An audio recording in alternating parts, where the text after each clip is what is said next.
Okay, It's very helpful. now we're recording and I'll get it to you by YouTube. Thank you. Okay. let's see.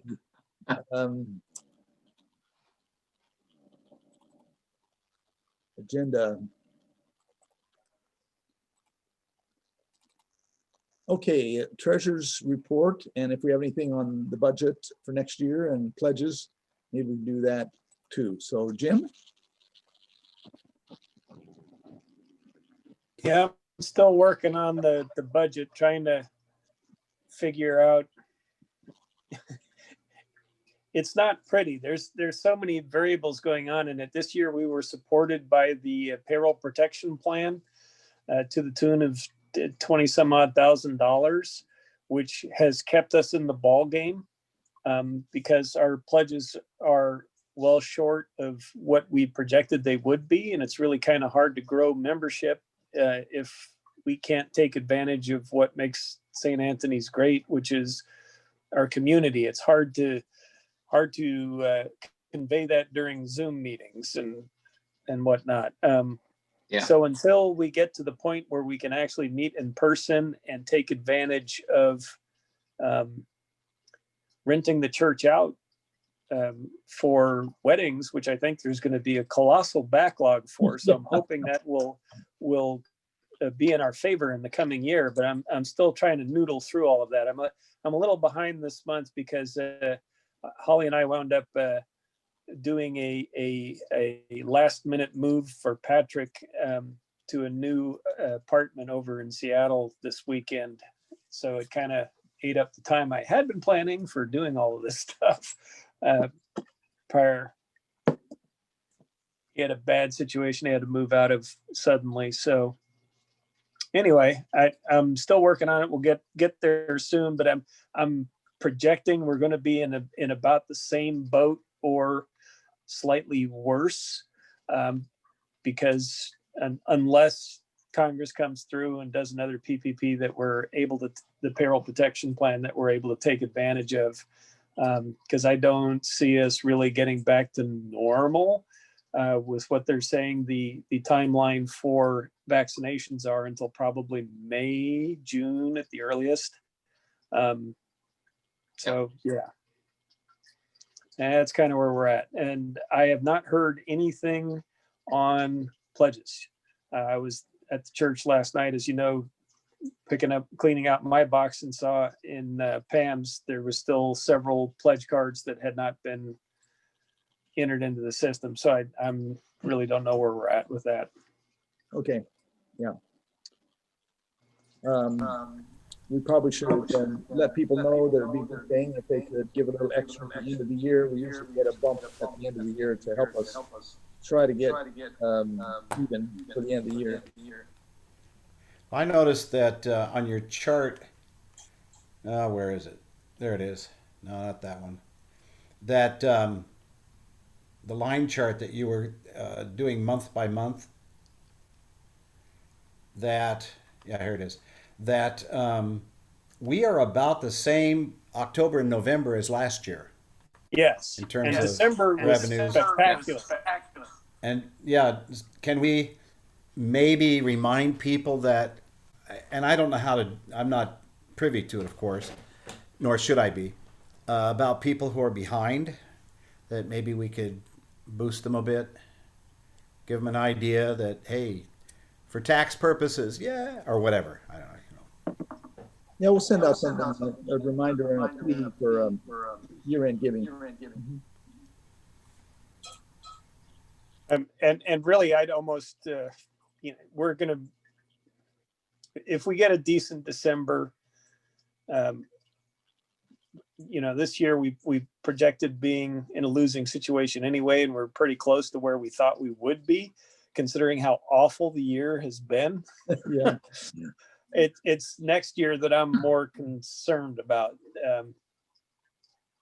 Not with so many unknowns, not knowing if there's going to be a PPP, not knowing how long it's going to last, and if we're going to, Yeah, there's a lot to come out of it. It's especially unknown for next year. There was a couple of things I wanted to mention for the budget for next year. One is that I'm pretty sure Linda's going to need a new computer.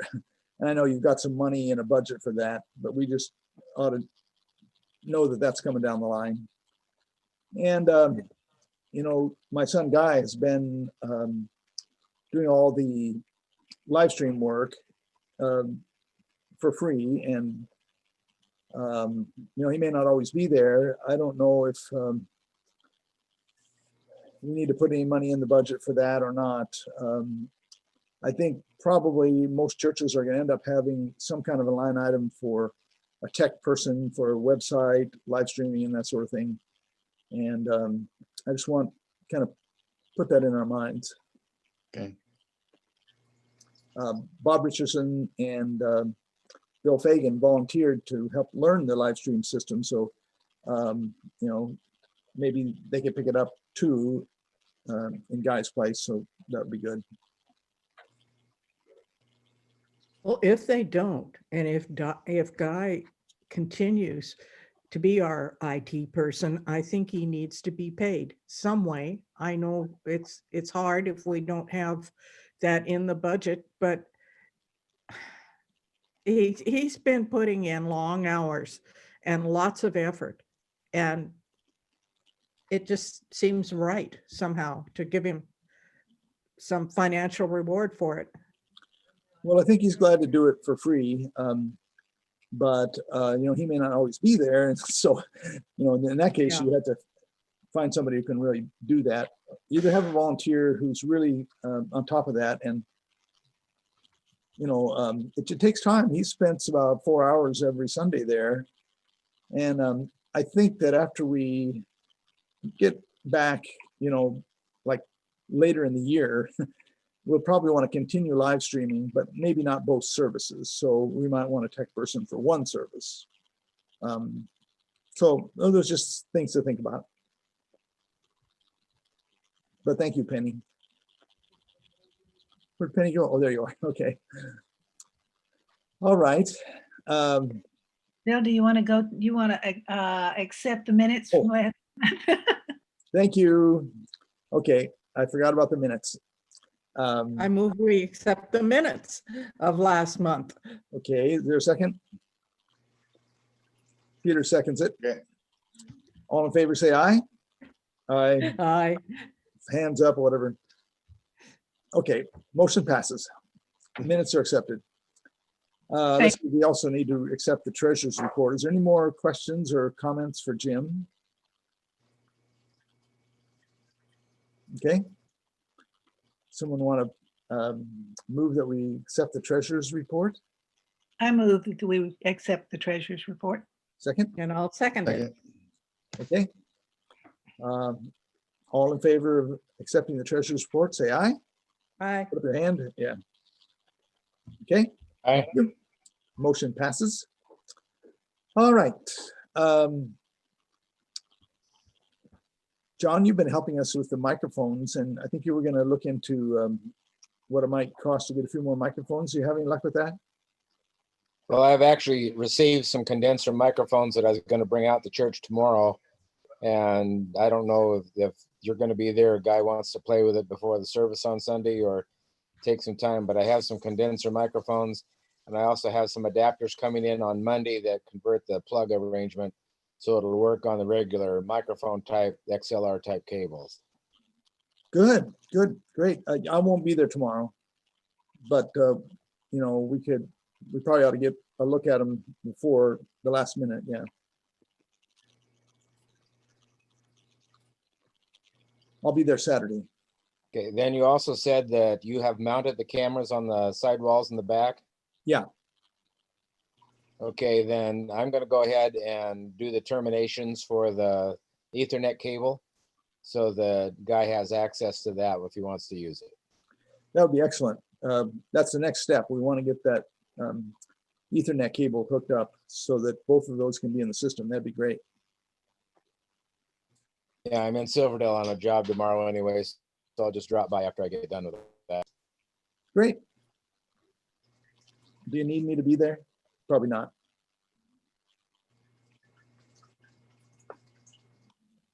Okay. Agenda. Let's see, nominations. We talked about this just a little bit last month. Our annual meetings will be January 30th. And we're gonna need to, I believe we said we needed 4 positions, was that right? So does anybody have any ideas for nominations for the BC for next year?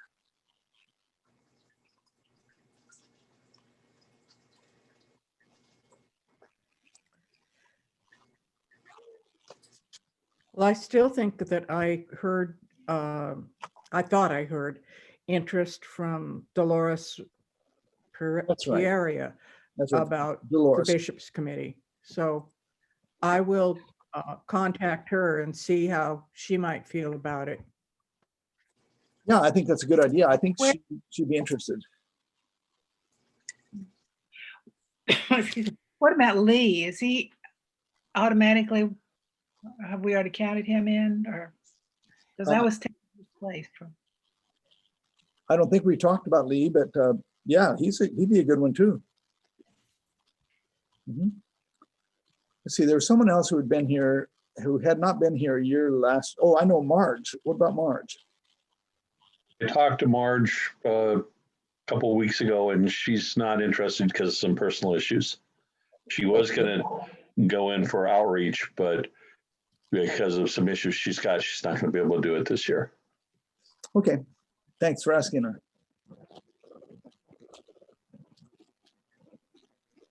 Did we talk about Loretta? Oh, that's an idea. That's a good idea. Yeah. Yeah, I think she'd be great. Yeah, she would be good. You want me to give her a call? Yeah, would you? That'd be great.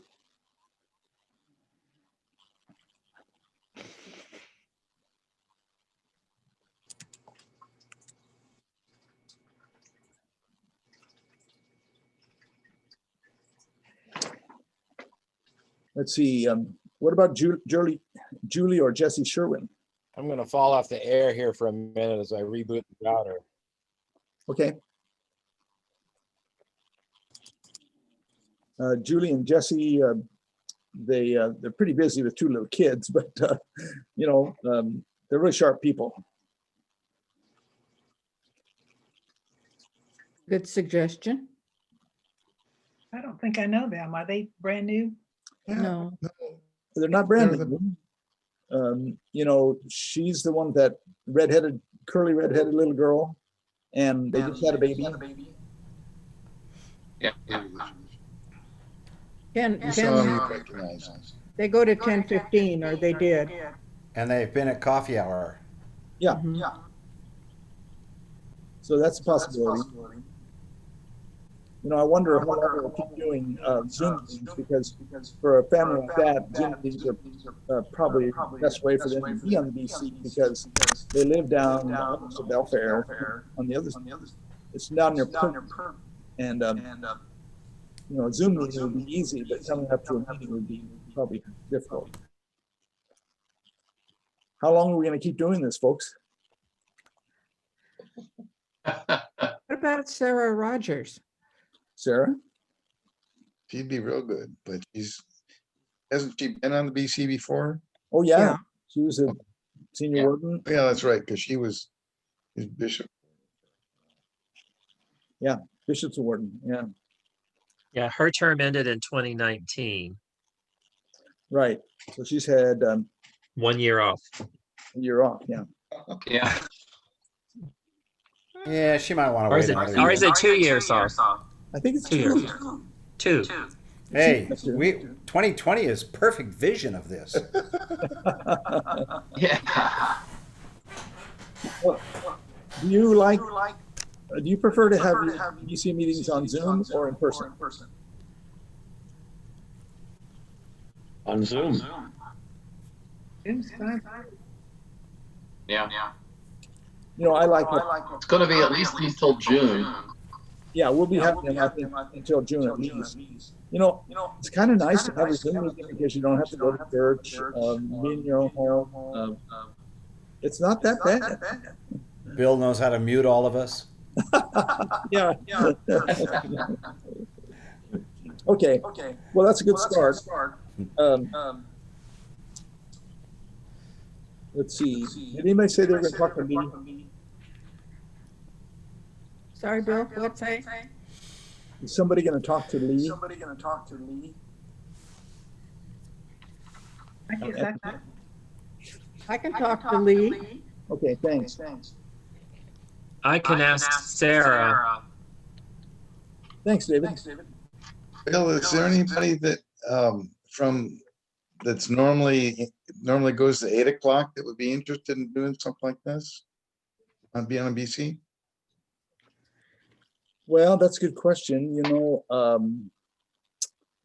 Jane Teller might be an interesting one, or, let's see, was John on before? Ooh, Donna? John Teller and Jane Oh, John Teller? Teller? He might have been. I don't know. I don't remember. You know, I think Jane would be great, or John. I know John was on the board of Lord's Diner, and I'm not sure if we keep that up. Yeah. No, Maybe he's Steve or dropped Betty off Fabre? the board. I talked to Jane, and she said that John was retired, so he may have more time. How about Jean Miller? Gene Miller? I think she'd I'll be a call good one. her. Yeah, that'd be good.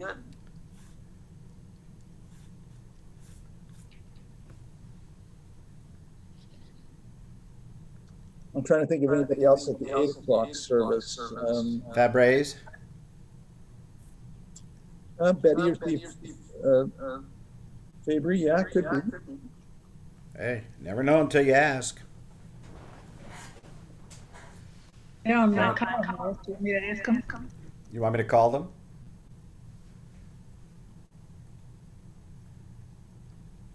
I can do it when I call them on my All week right. rounds. What was that, Carolyn? They're on my calling list, telephone list, and I can ask them. Can you hear me? Yeah, Yes. just maybe you could, you would call Fabry? Yeah, the favorite. You. Okay, that sounds good. You're getting a terrible echo here. Yeah, I noticed that. Yes. Yeah. I don't know why that is. I think the more of us mute ourselves, the less chance we have for that to happen. I'm actually been muted, and then I pushed the little button down here to talk. So now it's not doing it. Huh. Yeah, it comes and goes. I'm doing the same thing. I push the space bar and that Yeah. lets me talk. Yeah. Okay, well, that's a pretty good start. So let's go with that. Any more ideas?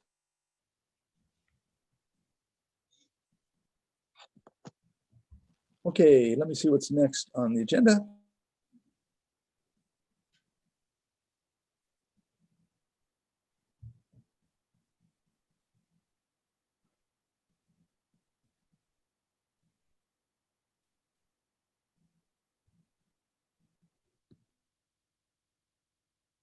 We put up a land use plan in the newsletter, and it's also on the website. Did anybody get any feedback from anybody?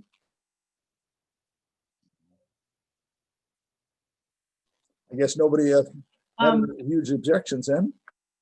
Yeah, David's coming up here in just a minute. I think he has a little bit of input, if that's all right. Yeah, that'd be great. I didn't hear from anybody really. I think, you know, it's pretty well thought out, and having the garden in the back, I think, took away some objections, but I thought we might get some feedback.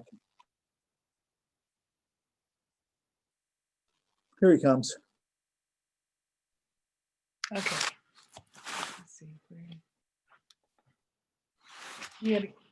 We're online here. We can give them their input. Hello, David. What's my feedback? Yeah.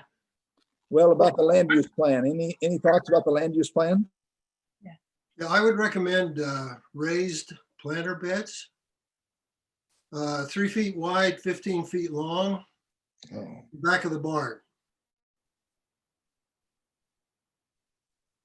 Okay, is that a different location than we marked on that plan? No, Oh, same place on the plan.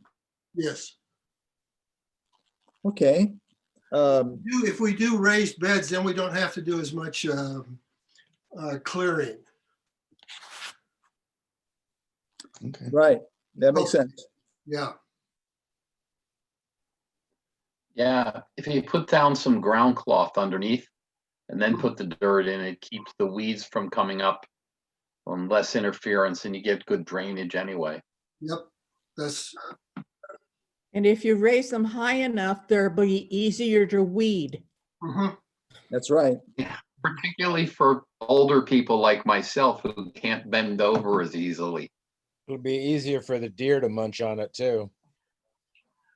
I Well, imagine that's that- the other thing we want to do is when the renter had his garden last summer, he had to put a fence up to keep him out. Yeah, I think we'll need a fence. Yes. I'm Yeah. expecting a fence. Mhm. Yeah, probably have to have one. Yeah, I think his was about 5 feet tall. Who is that, David? He said the renter's fence was about 5 feet tall. You need it Yeah. tall enough because they'll jump over. Pretty good fence. Good enough. Yeah. He didn't complain, so I don't know. Maybe, yeah, I don't know other than the fence, 5 or 6, I'm not sure now, but he did not have any complaints about deer getting into his area, so. And I don't know what width those cloths come in. Yeah, okay, well, we can ask him about that. And sounds like a good way to start. We can also get some plastic material and make a fence out of it. Carolyn's son-in-law owns Seattle Textiles. So we can get some plastic cloth from them if that's the way you choose to go. Okay, well, that sounds good. Did you hear anything else about the land use plan in general, David? No. Okay. Well, I wonder if we're ready to vote on that land use plan and just give it an approval, recognizing, that we can change it anytime. Mhm. That sound okay? Anybody you want to put a motion? I'd like to make a motion that we accept the land use plan as written. Okay, good. Is there a second? I'll second. Peter seconds it. All right. Well, is there any more discussion about it? This was something that that people wanted to have. Well, I guess when we had the garden meeting, a couple of people said we need to have an overall plan before we start, putting things here or putting things there. So I think it's pretty good. It's got a basic framework, and like I say, we can always change it. Any other ideas? I want to say thanks to Deacon Bill because he did a lot of work making it and then modifying it and modifying it again. So thanks, Bill. Yes, Mhm. Bill? well done. All right, well, let's take a vote. All in favor, put your hand up.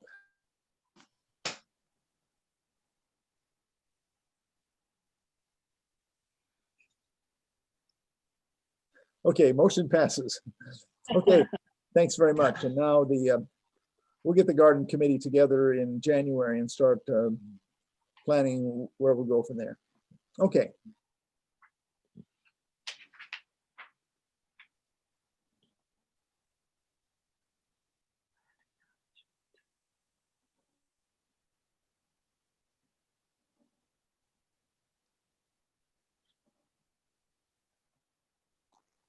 All right.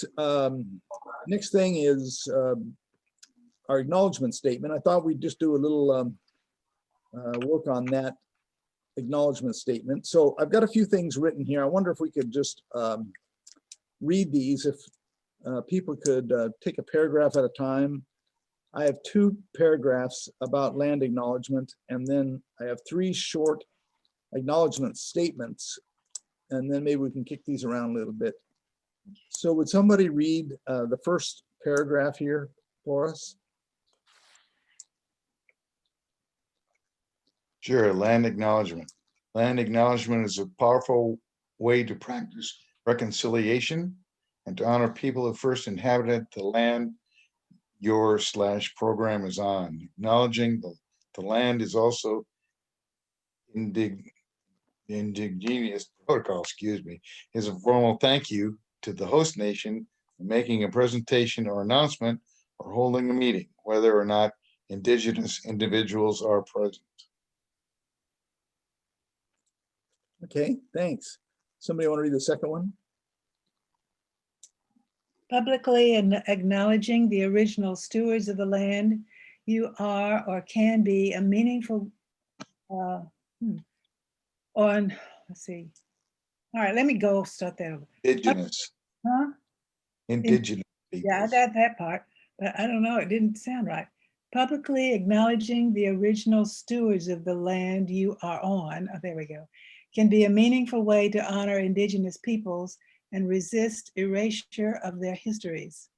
The power of an acknowledgement lies in learning as much as you can about local treaties and practices while working to build accountable relationships.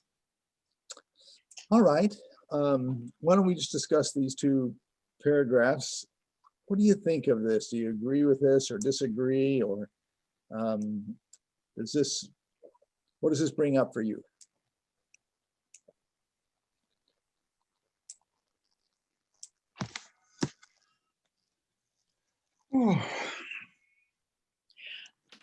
I think it's a wonderful thing to do. Someone mentioned to me, though, the fear of overstepping our bounds. Now, I can't remember exactly how that went, but we have to be very careful because I know. This person was afraid that we actually took the land away from them, and you might say it still belongs to them. So we might be kind of on shaky grounds there. So we have to be very careful when we do this. Yeah, I noticed the acknowledgement statements that I've read do not say that the land belongs to the native peoples. They kind of skirt around that, so that they didn't get into like a legal issue of saying, well, it's your land. Render unto God that which is God's, and the land is God's. Right. Yeah. Yeah, I think the Americans have it the same way the Native Hawaiians. All of the coastland belongs to everybody. I mean, I can understand how they feel. To whom do we offer this statement? What is the purpose of it? Where does it go? Well, this is something we would put on our official documents, like it could be on our newsletter, on our website, on our church bulletin. And it's not really to anybody, but it's a way of acknowledging to the world, I guess, that we know that this is Indian land.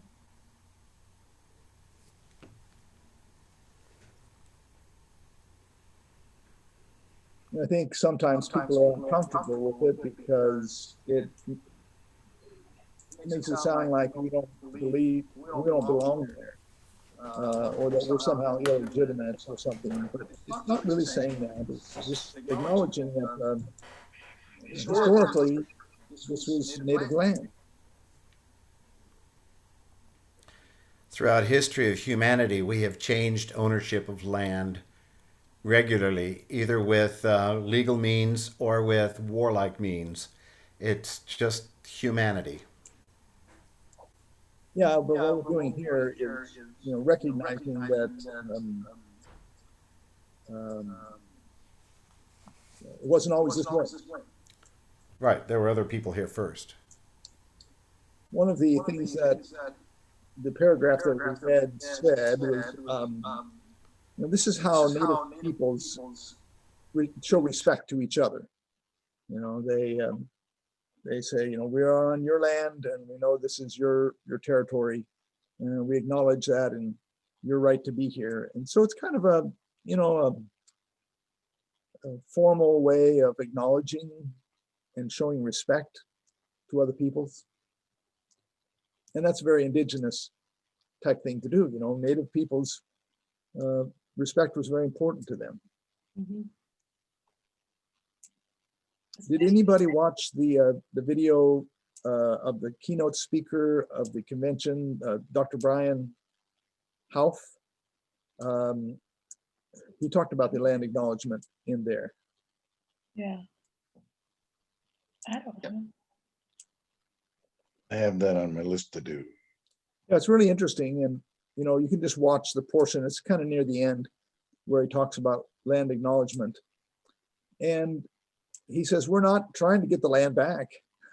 We know how painful it is to lose your land, and we're not asking you to give the land back. All we're asking is acknowledgement. We don't want to be erased. We don't want to be just blanked out as if we were never here. And I can really understand that sentiment. I think I would feel the same way. Mhm.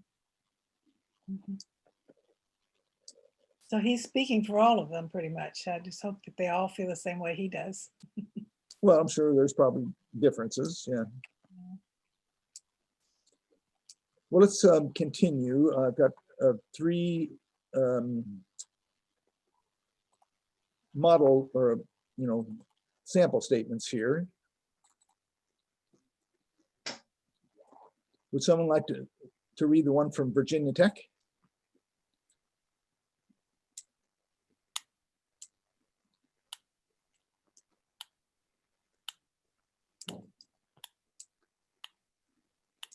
Anybody? Virginia Tech. We acknowledge the Tutelo and Monocan people who are the traditional custodians of the land on which we work and live, and recognize their continuing connection to the land, water, and air that Virginia Tech consumes. We pay respect to the Tutelo Monacan nations and to their elders past, present, and emerging. Wow, that's great. Yeah, it doesn't say that the Tutelo Monacan people own the land. It just says that they're traditional custodians. That's a wonderful way. Yeah. Somebody want to read the one for the Seattle Mennonite Church? All right, I'll do it. We at Seattle Mennonite Church acknowledge that we are on the unceded ancestral lands of the Duwamish people, a people that are still here, continuing to honor and bring to light their ancient heritage. Pretty simple. Yeah. One sentence, and kind of put several ideas in there. Well, the one word in there, unceded, it's a legal term, isn't it? Yeah. And I would be careful of that one. Yeah, it's a complicated word. It doesn't come across just on a quick reading. I mean, I tripped over it when I read it the first time. I thought, unceded, now what does that mean? Oh yeah, I know what that means. And then I went They haven't given it up. Yeah. But it takes you a minute to process the word.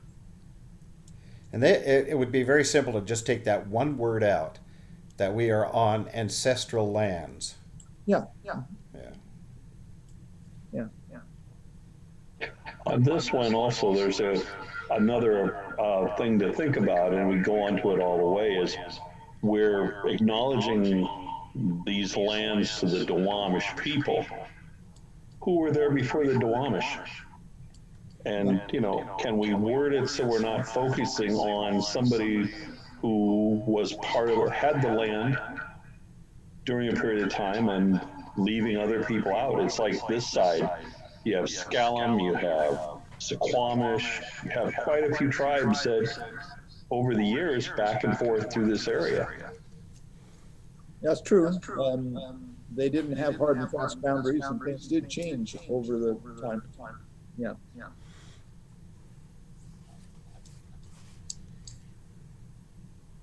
Let's see, how about the Santa Clara University? Would somebody like to read that one? Peter, you're doing great.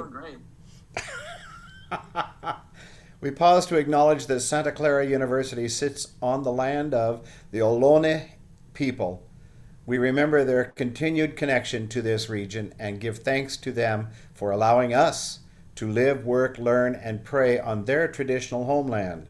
We offer our respect to their elders and to all Ohlone people of the past and present. That's a little more wordy, but same idea.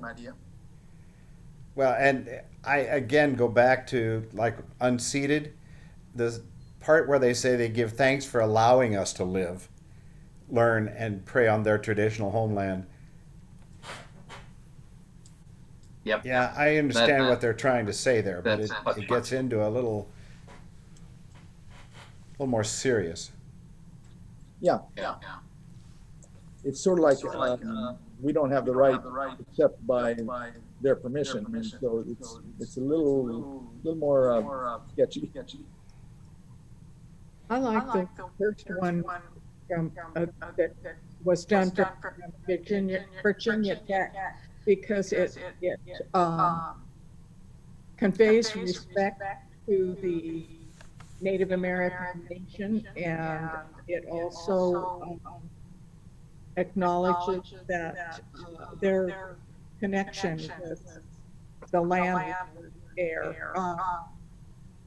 And it also has a certain respect to their elders, and I like the way that's worded.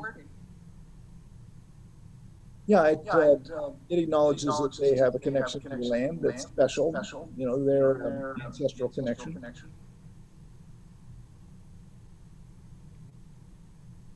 Well, Lord. Okay, well, I thought that's just a way for us to kind of get a little more comfortable with those land acknowledgement statements. Before we do anything, we'll want to roll it out to the congregation and do a little education or teaching or newsletter articles to let them know what this is about, so people don't just get hit with it out of the blue.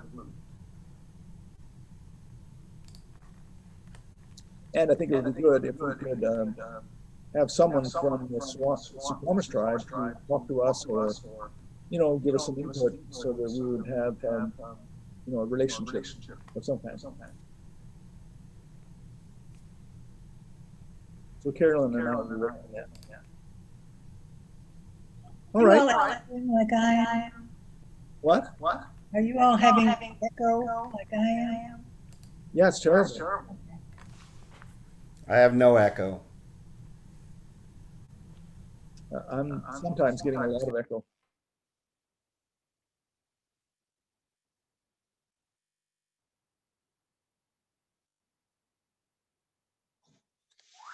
So Bill, are we supposed to get started on this right away?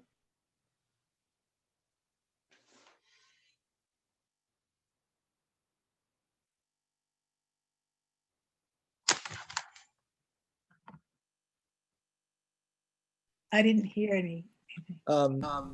December is probably not the best time for me, maybe January.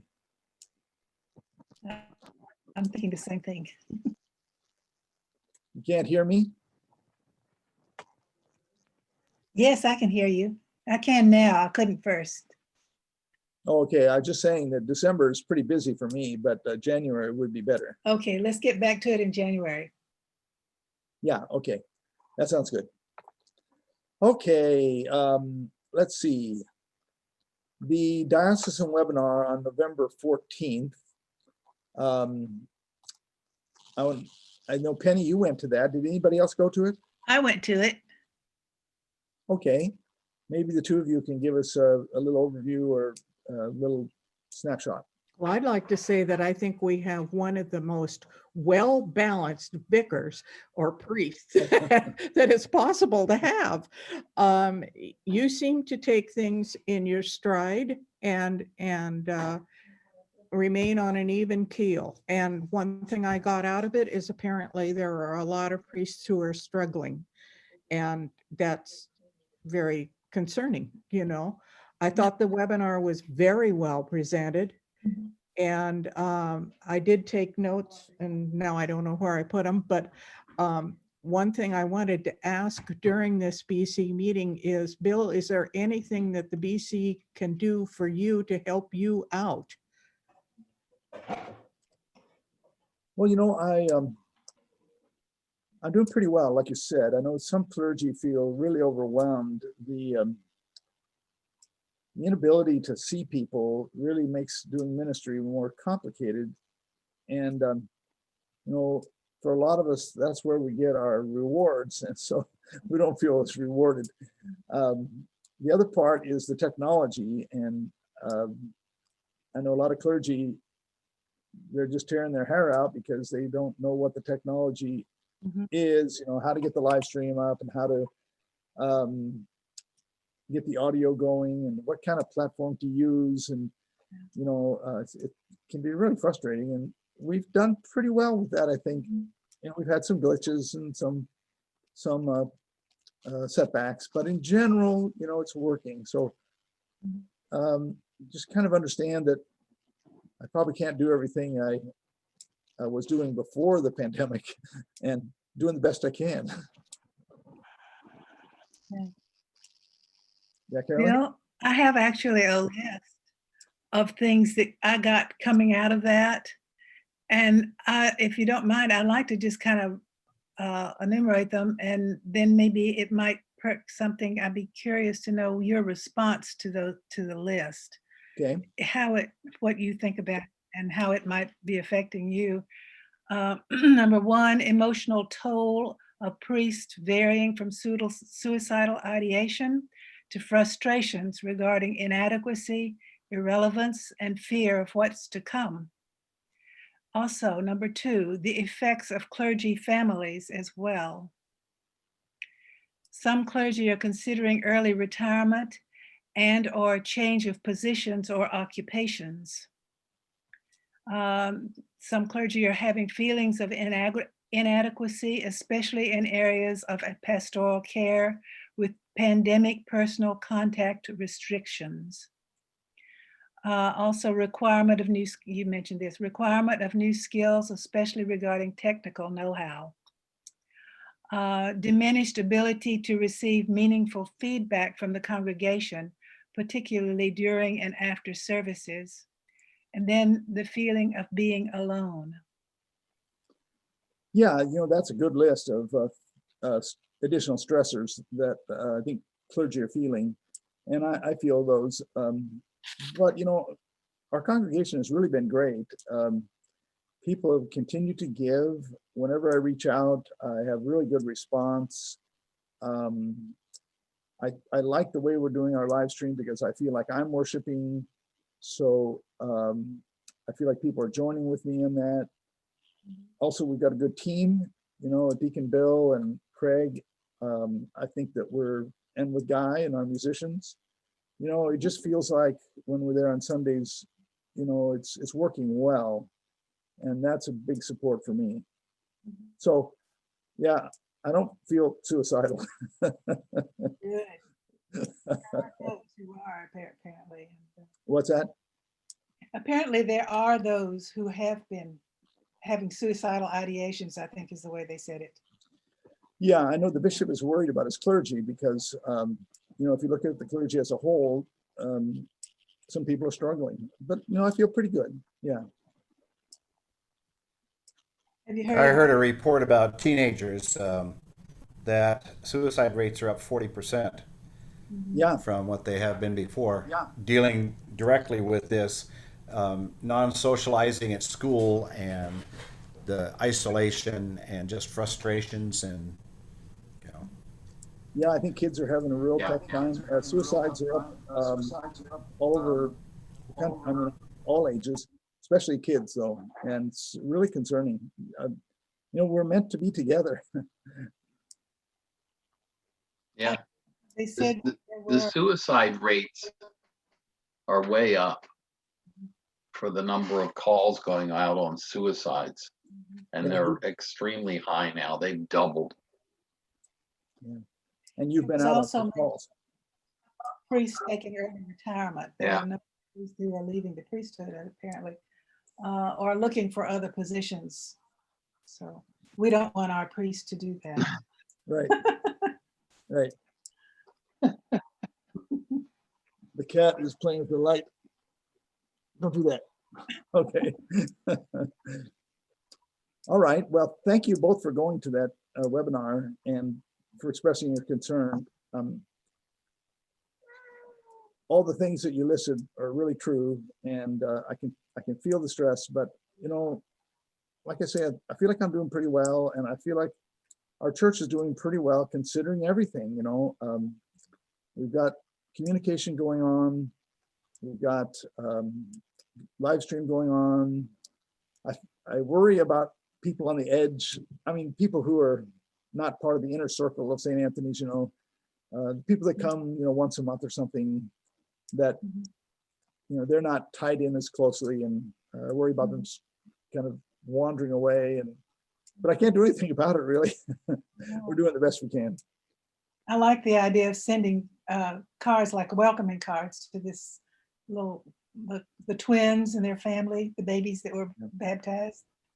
That's good. Oh, Yeah. I made a recording of the baptism and sent it to her today, and she says, I've never felt so welcomed by a church as I have with St. Anthony's. Oh, goosebumps. Oh, good. Yep, Wonderful. really good. We had good Wait experience. till she meets the rest of us. Please stand in line, Peter. It was nice because it was almost like normal to have people there. Yeah, it was wonderful to have a congregation of 6 people. It was just nice. Okay. The next thing was reports and things. And Blaine, I thought maybe you could give us a little report on the food drive.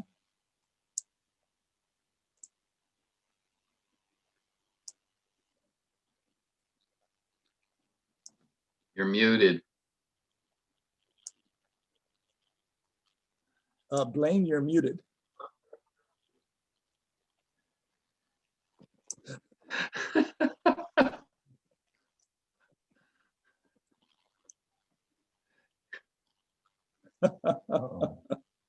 Okay, well, You have a space bar. we'll Push your leave you space there. bar and hold it. Okay. He can't do anything. Okay. Well, I know I was at the outreach meeting, and I know that we went way over the goal. I think it was about 1,600 pounds, something like that. 1,500. Anyway, something like that. And so that's really great. And he's getting that all taken care of, all the checks sent to Central Kitsap Food Bank. And so I think that's a big success. We ought to let people know about that and, tell the people what they did. So very good. The check for $1,200 was sent yesterday. Okay, good. And on top of that, we had a couple, 250 pounds of food or something. Okay. Well, really good. We'll get a report out to people and, let people know. All right. Anybody else have other reports or things they'd like to say? I'm unmuted. Yes, I have something I want to say. Okay. About $1,500, counting other money that was brought in from other people who gave it directly to CK Food Bank. And like you said, about 250 pounds of food. The other thing of major importance, which we talked about at the last outreach meeting, was our approach to taking an organization and really taking it close to home and supporting them.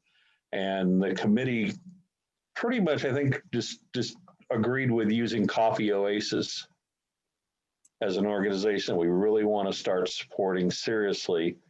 And one of the plans for that, in the interim period between me and the new outreach commissioner, is doing a Zoom meeting on Bill's account with the basically the presenters of Coffee Oasis to the congregation. And we'll do that sometime in January. And it'll be open and everybody will be able to ask questions. And hopefully it'll give them a good baseline for everybody to know what we're doing.